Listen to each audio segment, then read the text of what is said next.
हाँ, तो आज अपन पढ़ेंगे prime minister. The prime minister Bharat के प्रधानमंत्री। एक्चुअल बात मैं बताऊँ आपको, अपने राष्ट्रपति जी पढ़ा, ठीक है, उपराष्ट्रपति पढ़ा, यानी प्रेसिडेंट पढ़े, वाइस प्रेसिडेंट पढ़ा, लेकिन एक्चुअल जो पावर है ना, वो एक्चुअल पावर भारत के अंदर, इंडिया के अंदर प्रधानमंत्री यानी कि प्रेसिडेंट प्राइम मिनिस्टर के पास ही है। समझ पा रहे हो? हमारी पूरी की पूरी शक्तियाँ, पूरा का पूरा काम प्रधानमंत्री जी करते हैं। राष्ट्रपति उपराष्ट्रपति तो एक सिग्नेचर हैं, लेकिन एक पोस्ट के हिसाब से बड़ी पोस्ट है, इसलिए अपन उस हिसाब से अपन को एक रेस्पेक्ट वाला एक पोस्ट है, उसको अपन को पढ़ना पड़ता है। बाकी एक्चुअल पावर प्राइम मिनिस्टर के पास होती है। इंडिया में सब कुछ कहते हैं ना, कर्तव्य करता हमारे प्रधानमंत्री जी होते हैं। ठीक है, ओके। अब मैं बात करूं हमारे संविधान की, हमारे कॉन्स्टिट्यूशन की, तो हमारे कॉन्स्टिट्यूशन में कौन सा आर्टिकल ये कहता है कि भारत का एक प्रधानमंत्री होगा, इंडिया के अंदर एक प्राइम मिनिस्टर होगा। तो आर्टिकल 74 ये कहता है कि इंडिया के अंदर एक प्राइम मिनिस्टर होगा। यानी कि आर्टिकल 74, मैंने सभी के आर्टिकल लिखवाए आपको, और फिर मैं बता दूं पढ़ने का तरीका। आप एक नोटबुक में, एक पेज में आर्टिकल लिख लेना और उनको अलग से लर्न करना, ठीक है। उस पेज को चिपका लेना। मैं जल्दी एक वीडियो अपलोड करूँगा, वो वीडियो अपना आपको किस तरीके से एक टाइम टेबल बनाऊँगा, किस तरीके से आपको स्टडी करनी है, 90+% अगर बनाना है तो उस टाइम टेबल को फॉलो करना। जल्दी वीडियो में अपलोड करूँगा, उस हिसाब से आपको सारी बातें मैं बता दूंगा कि किस सब्जेक्ट की कौन कौन सी खास बातें, जैसे फॉर्मूले हैं और उनको अलग से पढ़ना, पूरा मेरे पास एक बाकायदा तैयार कर रहा हूँ आपके लिए, ठीक है। तो अभी ये देखो कि आर्टिकल 74 ये कहता है कि constitution of India has the provision for the post of prime minister, यानी कि भारत का संविधान अनुच्छेद 74 भारत के प्रधानमंत्री के पद की व्यवस्था करता है, ठीक है। और कोई ज़्यादा इसके अंदर नहीं पढ़ना। 74 ये कहता है प्रधानमंत्री। फिर अपॉइंटमेंट कौन करेगा? भाई प्रधानमंत्री जी इतनी बड़ी पोस्ट है, सब कुछ कर्तव्य करता है यही, लेकिन पोस्ट के हिसाब से राष्ट्रपति सबसे बड़े हैं, तो राष्ट्रपति जी इनको चुनेंगे, मतलब इनका अपॉइंटमेंट कौन करेंगे? राष्ट्रपति जी। लेकिन उसको भी एक लिखने का तरीका देखो, मैंने बहुत ऑथेंटिक लैंग्वेज लिखी है आपके लिए। सीधा सीधा नहीं लिखा राष्ट्रपति चुन लेगा, ये कौन नंबर देगा फिर वहाँ पर आपको लिखना है कि according to the basic concept of constitutional system. आपको पता है हमारे इंडिया में कॉन्स्टिट्यूशनल सिस्टम है, संसदात्मक व्यवस्था है यहाँ पर।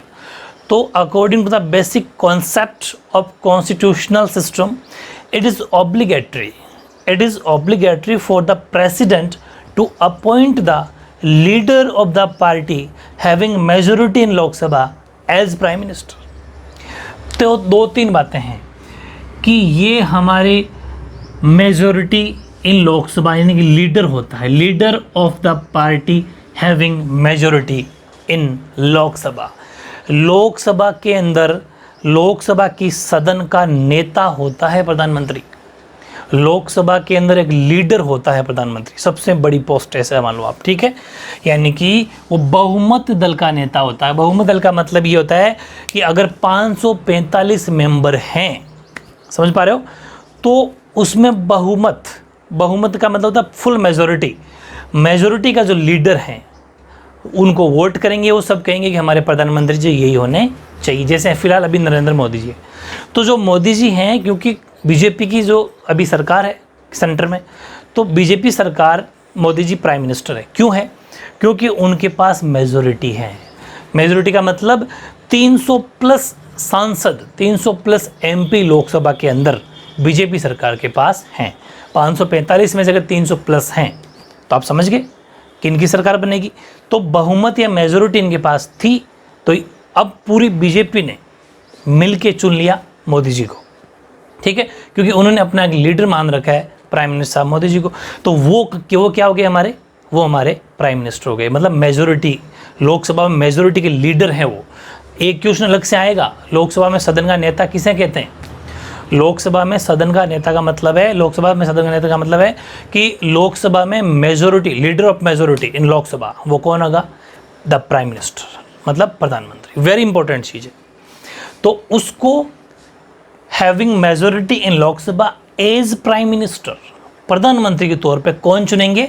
प्रेसिडेंट, यानी कि राष्ट्रपति जी हैं, वो लोकसभा में बहुमत दल के नेता को प्रधानमंत्री पद पर नियुक्त करने के लिए बाध्य हैं। देखो लैंग्वेज कितनी ज़बरदस्त, ऑथेंटिक लैंग्वेज का बहुत बड़ा यूज़ है। आगे जैसे आप IAS या RS की तैयारी करोगे तो वहाँ पर रिटन पेपर होता है। रिटन पेपर में यही चीज़ें आती है, लेकिन लिखने का तरीका होना चाहिए। बच्चे क्या होते हैं आजकल छोटी छोटी जहाँ पर नोट्स लिखे मिल जाएं, बहुत इजी लैंग्वेज में लिखे हुए मिल जाएं, उसको देख के खुश हो जाते हैं, तो फिर मार्कशीट भी वैसी आएगी। फिर उसको देख के क्या खुश होगे वो आप डिसाइड कर लेना। इसलिए लैंग्वेज में दम होना चाहिए, ठीक है। अब ये दो बातें प्रधानमंत्री जी अपन को पढ़नी थी।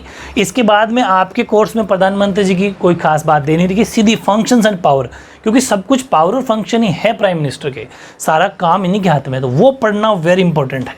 प्राइम मिनिस्टर के फंक्शन और पावर्स 100% एग्जाम आने के चांस है। वो मैं एग्जाम टाइम और मोस्ट क्वेश्चन आपको लगाऊंगा तो बता दूंगा क्या आएगा, लेकिन फिलहाल अपन को पूरा पढ़ना है कि functions and powers of the prime minister, यानी कि भारत के जो प्रधानमंत्री होते हैं उसके कार्य और शक्तियाँ एवं अधिकार क्या क्या हैं इनके पास। पहली शक्ति है formation of council of ministers.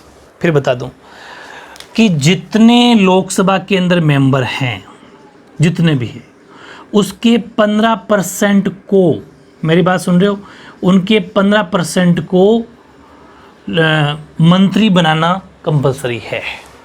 उनके 15% को लगभग, मैंने आपको उस थ्योरी में बताया भी था कि लगभग 81-82 कुछ मेंबर हो रहे हैं, ठीक है। 81-82 मतलब 81 या 82 या 83 की something minister prime minister Modi ji को अपन बनाना पड़ेगा। तो मतलब बनाना पड़ेगा मतलब ये बहुत बड़ी पावर है। पूरी कैबिनेट को, पूरी मिनिस्ट्री को, जितने भी मंत्री बनेंगे सबको प्रधानमंत्री जी जैसा कहेंगे, वही तो मंत्री बनेगा। और वही कौन मंत्री बनेगा, कैसा मंत्री बनेगा, कब तक मंत्री बनेगा, ये सब कुछ पावर हमारे प्राइम मिनिस्टर साहब के पास हैं। बहुत बड़ी शक्ति है ये।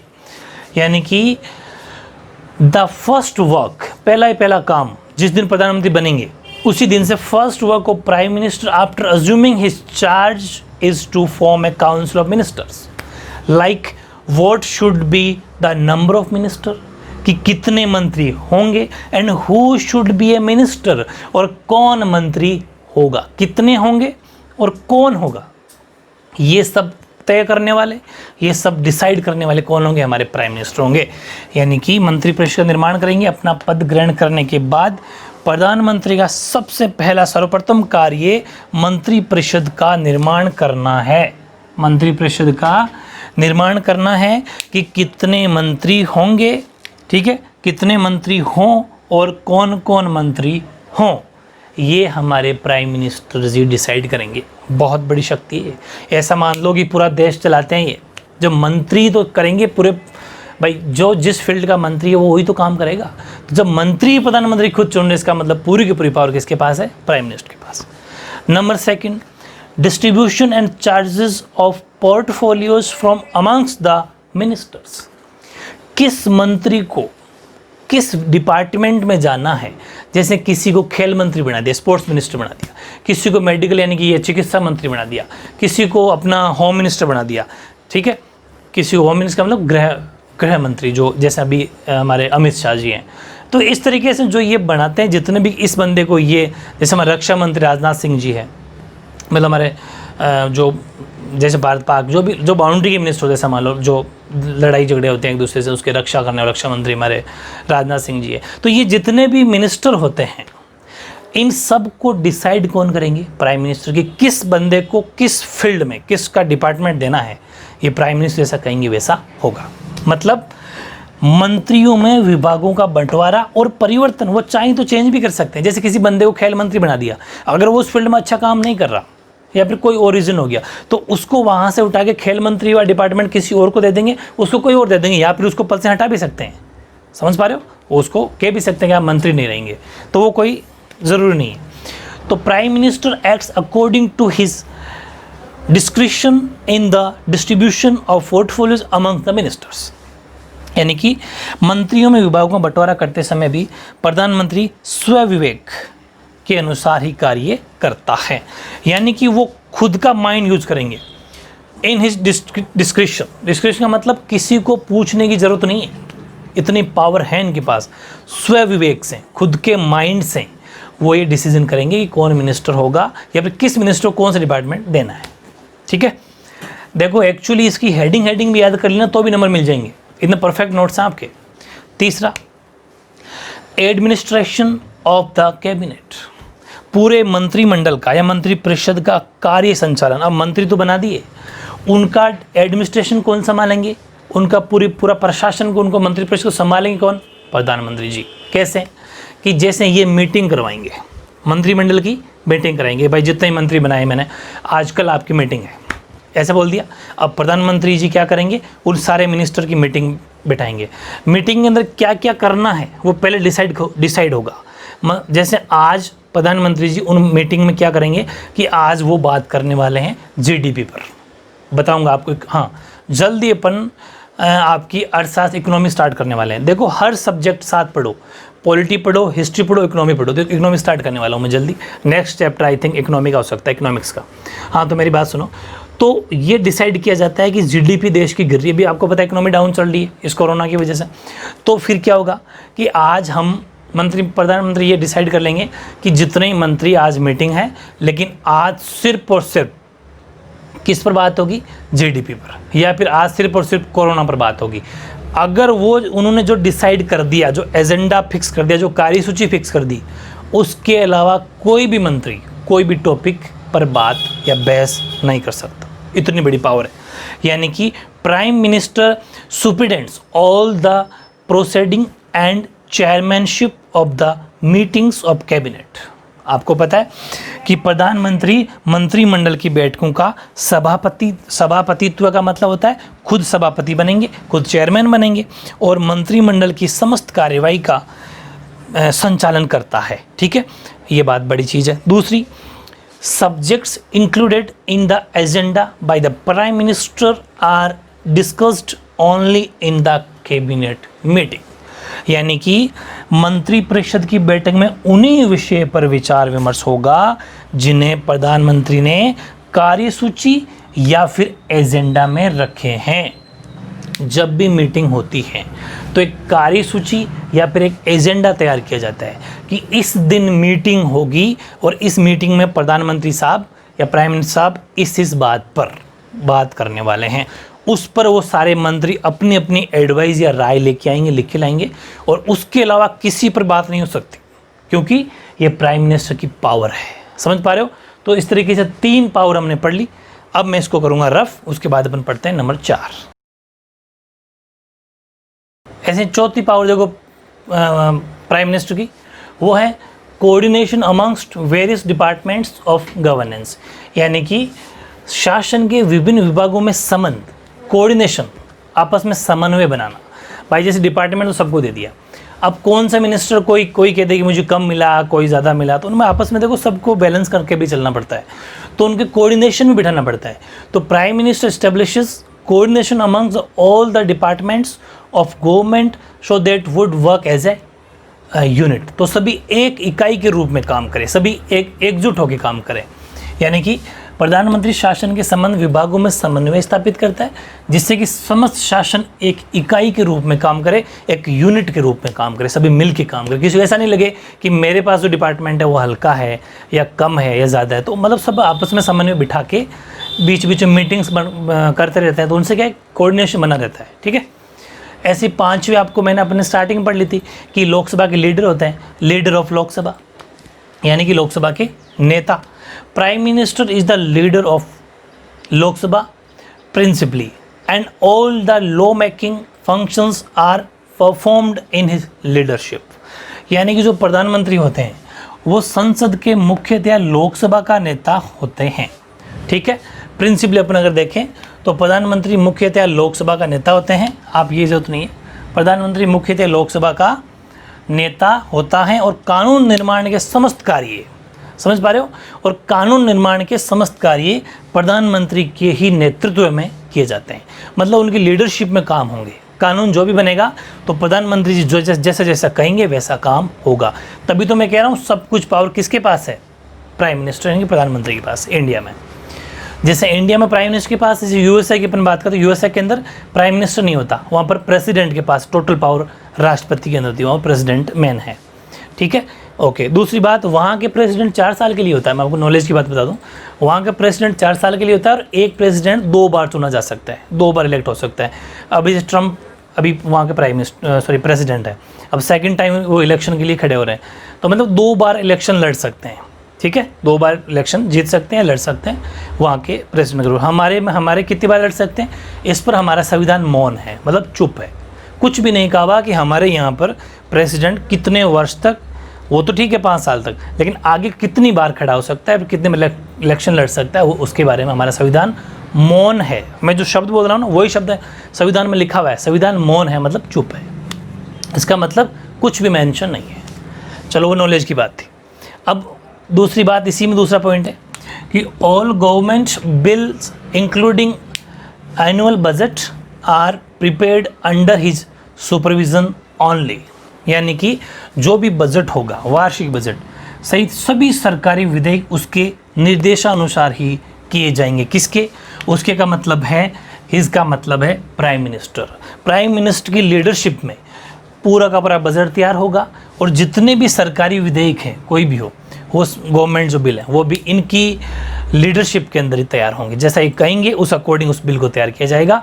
जैसे बजट पास होता है उसमें किस फील्ड में कितना पैसा लगाना वगैरह वगैरह सारी की सारी बात कौन बताएंगे? Prime minister. छठी पावर है link between the president and cabinet, ये बहुत बड़ी पावर है। जैसे प्रधानमंत्री कैबिनेट तैयार करेंगे, अब नेक्स्ट टॉपिक अपना कैबिनेट ही होगा, मंत्रिमंडल या मंत्रिपरिषद। तो उस मंत्रिमंडल के अंदर क्या होता है, सीधा मंत्रिमंडल का कोई भी मंत्री डायरेक्ट राष्ट्रपति जी से जाके नहीं मिल सकता। उन दोनों के बीच में link between the president and the cabinet, दोनों के बीच में एक लिंक बिठाने वाला काम है। ऐसा मान लो कि एक बिचौलिया है, वो कौन है? प्राइम मिनिस्टर है। यानी कि राष्ट्रपति तथा मंत्रिमंडल के बीच संबंध स्थापित करवाता है, उनके बीच में बातचीत करवाता है। कोई कन्वर्सेशन करना हो, किसी कोई मीटिंग की बात करनी हो राष्ट्रपति जी की और मंत्रियों के बीच में, कैबिनेट के बीच में, तो प्राइम मिनिस्टर जो होंगे, हमारे प्रधानमंत्री जी होंगे, वो उन दोनों के बीच में लिंक बिठाएंगे। मतलब कि he apprises the president about the discussion of cabinet and also transmits president's advice to the cabinet. यानी कि प्रधानमंत्री को मंत्रिमंडल के निश्चयों से परिचित कराता है और वही राष्ट्रपति के परामर्श को मंत्रिमंडल तक पहुंचाता है। कि जो भी कोई राष्ट्रपति का परामर्श है तो वो मंत्रिमंडल तक पहुंचाने का काम भी प्रधानमंत्री जी करेंगे। जैसे कोई मंत्रियों को कोई प्रेसिडेंट साहब कुछ अपनी कोई एडवाइस दे रहे हैं तो डायरेक्ट थोड़ी राष्ट्रपति जाके एक एक मंत्री को बोलेंगे, नहीं, वो प्राइम मिनिस्टर साहब को बोल देंगे। प्राइम मिनिस्टर साहब क्या करेंगे, अपने जो मीटिंग जब रखेंगे मंत्रियों की, सभी को उनको वो बात बता देंगे कि राष्ट्रपति जी ने ये एडवाइस किया है। ठीक है। और लास्ट 7वीं पावर है बेस्टोइंग वेरियस पोस्ट, यानी कि विभिन्न पद प्रदान करना। ये भी एक बहुत बड़ी पावर है। कैसे? कि the power of appointing high ranked official given by the constitution to the president is practically exercised by the prime minister. एक बात एक्चुअली आपने सोची होगी कि जितनी भी हाई पोस्ट होती है, बेसिकली चाहे सुप्रीम कोर्ट का जज हो, जितने भी राज्यों का गवर्नर है, राज्यपाल हो, स्टेट का राज्यपाल हो, गवर्नर हो, इन जितने भी बड़ी पोस्ट होती है सब की सब कौन मतलब पद की शपथ दिलवाते हैं? वो दिलवाते हैं राष्ट्रपति जी। लेकिन एक्चुअल में मैंने कहा ना, राष्ट्रपति जी एक नाम मात्र की शक्ति है, नाम मात्र की पावर है। एक्चुअल में अपन देखें प्रैक्टिकली तो वो पावर किसके पास है? प्राइम मिनिस्टर के पास है। ये वेरी इंपॉर्टेंट पॉइंट है। यानी कि संविधान द्वारा राष्ट्रपति को जिन उच्च पदाधिकारियों की नियुक्ति का अधिकार दिया गया है, व्यवहार में मतलब एक्चुअली प्रैक्टिकली उनकी नियुक्ति राष्ट्रपति स्वविवेक से नहीं वरन प्रधानमंत्री के परामर्श से करता है। यानी कि खुद के दिमाग से नहीं करता, तो फिर तो वो एक्चुअली प्रधानमंत्री की परामर्श है, प्रधानमंत्री जैसा कहेंगे वैसा। मतलब राष्ट्रपति एक इंडिया में सिग्नेचर है और कुछ नहीं है। ठीक है। लेकिन हमें उस पोस्ट का सम्मान करते हुए उसकी बातें हमें पढ़नी है, क्योंकि हमारे सबसे बड़ी पोस्ट कौन है? राष्ट्रपति, प्रेसिडेंट। लेकिन एक्चुअल में प्राइम मिनिस्टर जैसा कहेंगे राष्ट्रपति उतना ही करेगा, इंडिया में ये रूल है। ठीक है। तो इस तरीके से प्रधानमंत्री जी की बहुत इंपॉर्टेंट फंक्शन या पावर और शक्तियाँ, अधिकार जो अपने पढ़े हैं, ये वेरी इंपॉर्टेंट है, इसको अच्छे से पढ़ना। अब अपना जो नेक्स्ट पॉइंट होगा या नेक्स्ट अपने टॉपिक होगा वो होगा मंत्रिमंडल, यानी कि कैबिनेट, मिनिस्ट्री। ठीक है। तो जब तक आप पढ़ते रहो, ओके।